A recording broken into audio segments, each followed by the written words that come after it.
ನಮಸ್ಕಾರ ಸ್ನೇಹಿತರೆ, ಆಹಾರ ವಾಹಿನಿ ಚಾನಲ್ಗೆ ಸ್ವಾಗತ.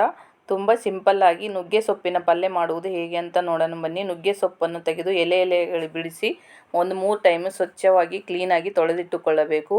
ಹಾಗೆ ಒಂದು ಗ್ಯಾಸ್ ಮೇಲೆ ನೀರನ್ನು ಇಟ್ಟು ಬಿಡಿಸಿದ ನುಗ್ಗೆ ಸೊಪ್ಪನ್ನು ಹಾಕಿಕೊಳ್ಳಬೇಕು. ಇದಕ್ಕೆ ಸ್ವಲ್ಪ ರುಚಿಗೆ ತಕ್ಕ ಒಂದೆರಡು ಚಿಟಿಕೆಯಷ್ಟು ಉಪ್ಪನ್ನು ಹಾಕಿ, ಆದರೆ ಎಲೆ ಜೊತೆ ಕುದ್ದರೆ ತುಂಬ ಟೇಸ್ಟಿಯಾಗಿರುತ್ತೆ. ಇವಾಗ ಒಂದು 5 ನಿಮಿಷ ಚೆನ್ನಾಗಿ ಕುದಿಯಲು ಬಿಡಿ. ನೀರು ಚೆನ್ನಾಗಿ ಹೈ ಫ್ಲೇಮಲ್ಲೇ ಕುದಿಸಿ, ಸ್ಲೋ ಆಗಿರೋ ಕುದಿಸ್ಬೋದು, ಹೇಗಾರು ಕುದಿಸಿ 5 ಮಿನಿಟ್ಸ್ ಕುದಿಸಿ ಚೆನ್ನಾಗಿರುತ್ತೆ. ನೋಡಿ, ಈ ಥರದಲ್ಲಿ ಚೆನ್ನಾಗಿ ಬೆಂದಿರುತ್ತೆ. ಇವಾಗ ಇದನ್ನು ಫಿಲ್ಟ್ರ್ ಸೋಸಿಕೊಳ್ಳಿ. ಈ ಸೋಸಿದ ನೀರನ್ನು ವೇಸ್ಟ್ ಮಾಡೋಕ್ಕೆ ಹೋಗಬೇಡಿ. ಸೂಪ್ ಆದರೂ ಮಾಡ್ಕೊಳ್ಳಿ, ಅಥವಾ ನಿಮಗೆ ಹಾಗೆ ಬೇಕಂದ್ರೂ ಕುಡಿಬೋದು. ಸ್ವಲ್ಪ ಪೆಪ್ಪರ್ ಪೌಡ್ರ್ ಹಾಗೂ ಸ್ವಲ್ಪ ಉಪ್ಪು ಹಾಕಿಕೊಂಡು ಕುಡಿಯಿರಿ, ತುಂಬಾ ಚೆನ್ನಾಗಿರುತ್ತೆ. ಲೈಟಾಗಿ ಬಿಸಿದ್ದಾಗ ಕುಡಿಯಿರಿ, ಚೆನ್ನಾಗಿರುತ್ತೆ, ಟೇಸ್ಟಿಯಾಗಿರುತ್ತೆ. ಇವಾಗ ಒಂದು ಕಡಾಯಿಯನ್ನು ಗ್ಯಾಸ್ ಮೇಲೆ ಇಟ್ಟು 2 ಟೇಬಲ್ ಸ್ಪೂನ್ ಎಣ್ಣೆಯನ್ನು ಹಾಕಿ, ಹಾಗೆ ಒಂದು 5 ಟೇಬಲ್ ಸ್ಪೂನಿನಷ್ಟು ಹೆಸರುಬೇಳೆ, ನಿಮ್ಗೆ ಬೇಕಂದರೆ ಜಾಸ್ತಿ ಕೂಡ ಹಾಕ್ಕೋಬೋದು, ಹೆಸರುಬೇಳೆಯನ್ನು ಹಾಕಿ ಇದು ಗೋಲ್ಡನ್ ಬ್ರೌನ್ ಬರುವ ತನಕ ಹಾಗೆ ಚೆನ್ನಾಗಿ ಫ್ರೈ ಮಾಡ್ತಾ ಇರಬೇಕು. ಇದಕ್ಕೆ 2 ಹಸಿಮೆಣಸಿಕಾಯನ್ನು ಹಾಕಿ, ಕಟ್ ಮಾಡಿಟ್ಟ ಒಂದು ಈರುಳ್ಳಿಯನ್ನು ಕೂಡ ಹಾಕಿಕೊಳ್ಳಬೇಕು. ಇದು ಸ್ವಲ್ಪ ಗೋಲ್ಡನ್ ಬ್ರೌನ್ ಬರಬೇಕು ಫ್ರೆಂಡ್ಸ್, ತುಂಬಾ ಚೆನ್ನಾಗಿರುತ್ತೆ.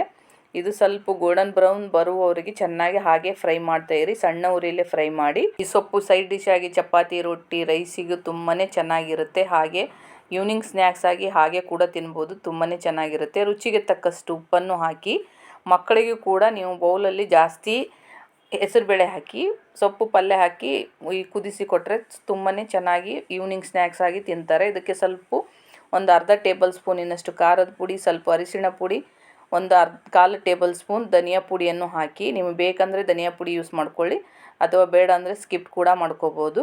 ಇದು ಚೆನ್ನಾಗಿ ಫ್ರೈ ಆಗಲು ಬಿಡಿ. ಫ್ರೈ ಆದಮೇಲೆ ಇದಕ್ಕೆ ಕುದಿಸಿಟ್ಟ ನುಗ್ಗೆ ಸೊಪ್ಪನ್ನು ಕೂಡ ಹಾಕಿ ಇದನ್ನು ಮಿಕ್ಸ್ ಮಾಡ್ತಾ ಇರಿ. ಸ್ವಲ್ಪ ಇದು ನೀರು ಬಸಿದ ಮೇಲೆ ಇದು ಗಟ್ಟಿಯಾಗಿರುತ್ತೆ, ಸ್ವಲ್ಪ ಹಾಗೆ ಮಿಕ್ಸ್ ಮಾಡ್ತಾ ಇರಿ. ಸ್ವಲ್ಪ ಬೇಳೆ ಹಾಗೂ ನುಗ್ಗೆ ಸೊಪ್ಪು ಚೆನ್ನಾಗಿ ಮಿಕ್ಸ್ ಆಗಬೇಕು, ಆ ಥರದಲ್ಲಿ ಹಾಗೆ ಮಿಕ್ಸ್ ಮಾಡ್ತಾ ಇರಬೇಕು. ಇದಕ್ಕೆ ಸ್ವಲ್ಪ ಇದು ಸೊಪ್ಪು ಹಾಗೂ ಬೇಳೆ ಚೆನ್ನಾಗಿ ಮಿಕ್ಸ್ ಆಗಬೇಕು. ಅದಕ್ಕೋಸ್ಕರ ಒಂದು 1/4 ಕಪ್ ಅಷ್ಟೇ ನೀರು ಹಾಕಿ, ಜಾಸ್ತಿ ಹಾಕಕ್ಕೆ ಹೋಗಬೇಡಿ. ಸೊಪ್ಪು ಸ್ವಲ್ಪ ಬೇಯ್ದಿಲ್ಲ ಅಂದರೆ ಸ್ವಲ್ಪ ಚೆನ್ನಾಗಿ ಬೇಯುತ್ತೆ. ಇದನ್ನು ಹಾಗೆ ಮಿಕ್ಸ್ ಮಾಡಿ ಒಂದು ಮುಚ್ಚಳವನ್ನು ಮುಚ್ಚಿ ಸಣ್ಣ ಉರಿಯಲ್ಲಿ 1-2 ನಿಮಿಷ ಕುಕ್ ಮಾಡಿದರೆ ಸಾಕು, ಚೆನ್ನಾಗಿ ಬೇಯಿಸಿದರೆ ಸಾಕು. ಡ್ರೈ ಆಗಿ ನೋಡಿ, ಈ ಥರದಲ್ಲಿ ಡ್ರೈ ಆಗಿ ತುಂಬಾ ಟೇಸ್ಟಿಯಾದ ನುಗ್ಗೆಕಾಯಿ ಸೊಪ್ಪಿನ ಪಲ್ಯ ರೆಡಿಯಾಗುತ್ತೆ ಫ್ರೆಂಡ್ಸ್. ಆಮೇಲೆ ಇದರಲ್ಲಿ ಬೆಂದಿದೆ ಇಲ್ಲೋ ಅಂತ ಸ್ವಲ್ಪ ನೋಡಿ, ಬೇಯಲಿಲ್ಲ ಅಂದರೆ ಇನ್ನೊಂದು ಸ್ವಲ್ಪ ಬಾಡಿಸಿಕೊಳ್ಳಿ, ಚೆನ್ನಾಗಿರುತ್ತೆ.